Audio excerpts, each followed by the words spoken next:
राधे राधे महाराज जी। गुरु जी, गृहस्थ जीवन में शरीर से जुड़ा कोई भी प्राणी यदि बीमार है तो समस्त गृहस्थ जीवन में उससे जुड़े समस्त व्यक्ति उससे जैसे पुत्र, माता पिता, भाई बहन इत्यादि सबकी सेवा में रहते हैं उनकी, तो क्या ये उसके प्रारब्ध में है दुख है या सभी के प्रारब्ध में दुख है? पूरे परिवार का, क्योंकि वो जन्मेगा इसी तरह। अनेक जन्मों के कर्म संस्कारों को मिला करके वो पिता बनेगा, वो पुत्र बनेगा, वो पत्नी बनेगा। अब पुण्य है तो पत्नी ऐसे स्वभाव में होगी, ऐसे आचरणों में होगी कि देख देख कर तुम्हें सुख होगा, और अगर पाप है तो उसी के द्वारा ऐसे आचरण होंगे, ऐसा स्वभाव होगा कि जलोगे। पुत्र आएगा ऐसा पुण्यात्मा, अगर पुण्य तो वो ऐसा आचरण करेगा, ऐसा पढ़ लिख कर स्वस्थ, ऐसा आपको देख देख कर आनंद होगा पूरे परिवार को। नहीं ऐसा रोगी होगा, ऐसा क्लेश देने वाला, रुपया पैसा भी खर्चा है, हृदय भी दुखी हो रहा, पूरा परिवार दुखी हो रहा है, ये कर्म संयोग है। महाराज जी, बहुत सूक्ष्मता से देखा जाए तो इसमें बस ही नहीं है महाराज जी। कौन सी पत्नी आनी है, बच्चा आना है, क्या तो कहीं बस लगता ही नहीं है अपना। कर्म के अनुसार है ना, कर्म के अनुसार अवश्य में भोक्तव्यम, वैसे रूप रख के भगवान आएंगे। अरे पूरा परिवार नष्ट हो जाता है, पूरा परिवार जेल में बंद हो जाता है। ऐसे आचरण हुए, ऐसा ऐसा ऐसे लीला, और ऐसी ऐसी बहुएं आती हैं कि परिवार की बहुत नीची स्थिति है और उतने में ही आनंद है, पूरा परिवार आनंद। तो कर्म के अनुसार है ना, पूर्व के कर्मों के अनुसार वो जीव आकर पत्नी बना और वो महान दुख देता है या सुख देता है, पुत्र बना वो दुख देता है या सुख देता है। कर्म के अनुसार ही सारा खेल होता है। यहाँ जितना जो कुछ हो रहा है कर्म, शुभ और अशुभ दो कर्मों का खेल हो रहा है, पाप और पुण्य। और इस खेल से जिसको निकलना है तो शुभ अशुभ से परे भगवान का भजन कर ले तो निकल जाएगा। अगर भजन नहीं है तो शुभ अशुभ फांसे रहेगा। वो अवश्य में भोक्तव्यम कृतम कर्म शुभाशुभ। ऐसे मित्र मिल जाते हैं, ऐसे पशु मिल जाते हैं, हर चीज कर्म से जुड़ा हुआ है। अब हम नवीन कर्म ऐसा कर ले कि हमारी पुराना सब भस्म हो जाए, तो वो है भजन, वो है परोपकार, वो है भगवान की आराधना। नहीं तो जीव दुख को प्राप्त होता ही है। यहाँ कोई बराबर सुखी नहीं रह सकता, दुख को प्राप्त होता है। बराबर दुखी नहीं रह सकता, थोड़ा सुख भी मिलता है, ऐसा कोई भी दुखी नहीं। तो सुख और दुख अगर दोनों से ऊपर उठना है तो भगवान का नाम जप करे, वो पूरे परिवार का संयोग होता है। यहां तक कि रिश्ते नातेदारों का भी कर्म संयोग हो जाता है। जैसे आपने कोई कानून विरुद्ध आचरण किया तो आपकी ससुराल कहाँ है पता लगाया जाएगा, वहां जाएगी पुलिस, वहां गाली गलौज करेगी, पूरी चेकिंग करेगी, सब करेगी। आपके मामा कहाँ रहते हैं, आपके रिश्तेदार कहाँ हैं, आप पूरी जगह खोज होगी और गाली गलौज ढूंढ। ऐसा होगा कि नहीं होता है? तो अब उनका क्या उसमें अपराध था? लेकिन रिश्ता है, तो रिश्ता कैसे बना? कर्म से। कर्म का संयोग है ना। भाई पिट रहा है, रिश्ते नातेदार गालियां पा रहे, परिवार के लोग दुखी हो रहे, एक आदमी ने मोहल्ला, गांव, रिश्ता नाता सबको दुखी कर दिया, और एक आदमी सुखी कर। गर्व से कहते नहीं हमारे गांव के हैं, ऐसे बोलने लगते हैं हमारे एरिया के हैं। उनको भी सुख हो रहा है कि हमारे एरिया का हम आदमी जो है ऐसा। तो ये क्या हुआ? कर्म ऐसे कर। और ऐसे ऐसे कर्म करने वाले लोग हैं जो अभी सोच नहीं रहे। अब जैसे मुर्गा, मुर्गी, बकरा, बकरी काट के जिंदा भून के खा रहे, अब ये सब कर्म क्या करेंगे? तुम्हें जिंदा भूनेंगे। माया भगवती सर्व सामर्थ्यशाली आद्या शक्ति, वो तुम्हें ऐसे भून देंगे। तो अवश्य में वो भोक्तव्यम कृतम कर्म शुभाशुभम। कर्म का बड़ा संयोग लगा होता है, बड़ा जोर लगा होता है। देखो जैसे हमने गांव में देखा, जुआ खेल रहे 4 लोग और 20 लोग खड़े देख रहे हैं, और जब कानून के लोग आए ना पुलिस के, तो पहले उन 20 लोगों को डंडा मारा। अब बोले जुआ तो हम खेल नहीं रहे, क्यों मार रहे हो? बोले तुम देख रहे हो। उस मतलब कर्म का कितना बड़ा दंड है कि वो कर नहीं रहा, उसका उससे कोई संबंध नहीं, लेकिन वो देख रहा है तो भी भोगना पड़ा। डंडा मारे साहब, हम तो भाग यहां खड़ा के मार, 2-4 डंडे तो पड़ ही जाएंगे, नहीं पड़ जाएंगे।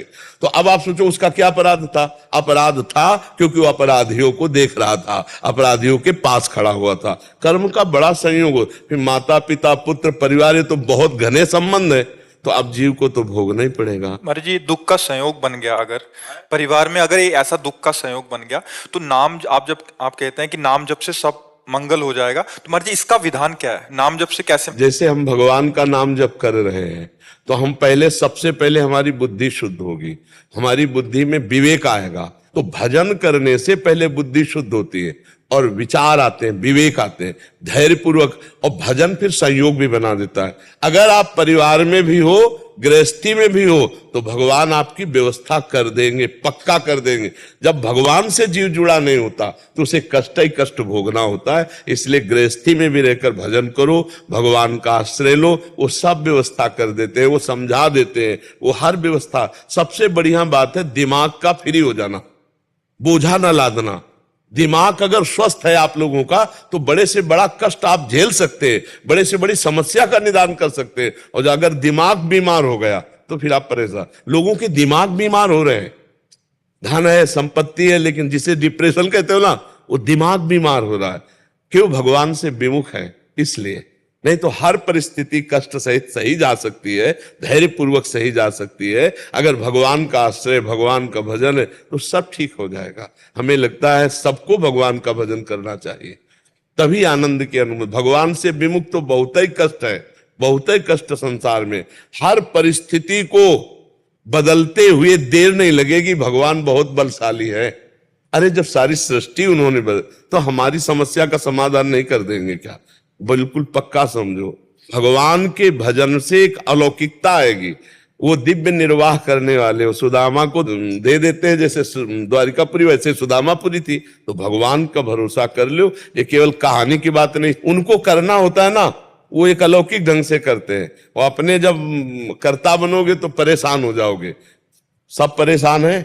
नहीं परेशान है, कर्ता परेशान है। और जिसने कर्ता भगवान को मान लिया, अपने आप व्यवस्था हो जाती है। इसलिए नाम जप करो, दूसरों का हित करो, जो दुख सुख आवे उसे सह लो, भगवान की कृपा से पार हो जाओगे। कोई ऐसा नहीं है जिसको दुख सुख ना आता हो। साधु महात्मा भगवान जिनके अवतार लिए, वहां भी देख लो ना, देवकी वसुदेव कंस कारागार में दशरथ जी का प्राण त्याग देना, भगवान का 14 वर्ष का वनवास, सीता जी का अपहरण, ये सब देखो ना आप।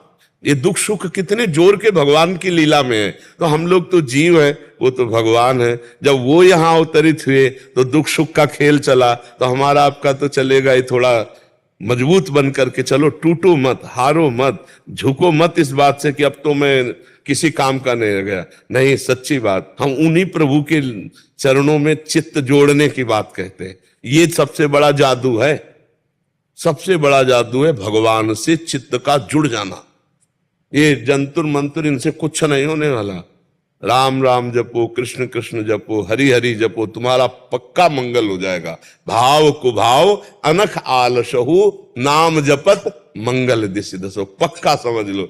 अच्छा, सबसे आखिरी दुख है मृत्यु का, मरना तो है ही। हम आपको सच्ची कहते हैं, 100 में 100% हमें दुख नहीं। क्यों? अपने घर जाना है। हमें शरीर छोड़ के, जिन प्रभु का हम जीवन भर भजन करते रहे, जिनके लिए तरसते हैं, शरीर छोड़कर हमको उनके पास जाना, तो हमें दुख लगेगा कि शरीर छोड़। दुख तब लगे जब हमारा कोई हो, हमारे जो हैं हम उनके पास जा रहे हैं। तो अभी शरीर छूट जाए तो अभी आनंद, अभी अपनी प्रियाजू के पास, अभी लालजू के पास पहुंच गए। तो मरना निश्चित है, तो हम मरने की तैयारी कर लें। राधा राधा राधा अभी जप रहे और अभी प्राण निकल जाए, अभी प्रभु को प्राप्त हो जाएंगे। अब जीव भूला हुआ मार मकान दुकान रुपया पैसा घर परिवार 7 जन्म तक का इकट्ठा कर रहा है कि पूरी 7 पीढ़ी जो है हमारी खाए। भरोसा मिनट का 7 का नहीं, 7 मिनट का भरोसा नहीं। इसलिए नाम जप करो, भगवान के आश्रित रहो, और सच्ची बात हमारी मान लो, दुख सुख सबको भोगने पड़ते हैं, उनको भोग लो, ऊबो मत। जो हमने कर्म किए वो हमको भोगने पड़ेंगे। भोग के कर्मों को काट लो और भजन से भगवान को रिझा लो, भगवान की प्राप्ति कर लो। ये सच्चा मार्ग है। अगर ये नहीं समझ पाओगे तो फिर दुख ही दुख है। बिना भगवान के भरोसे के इस दुख समुद्र से पार नहीं हुआ जा सकता।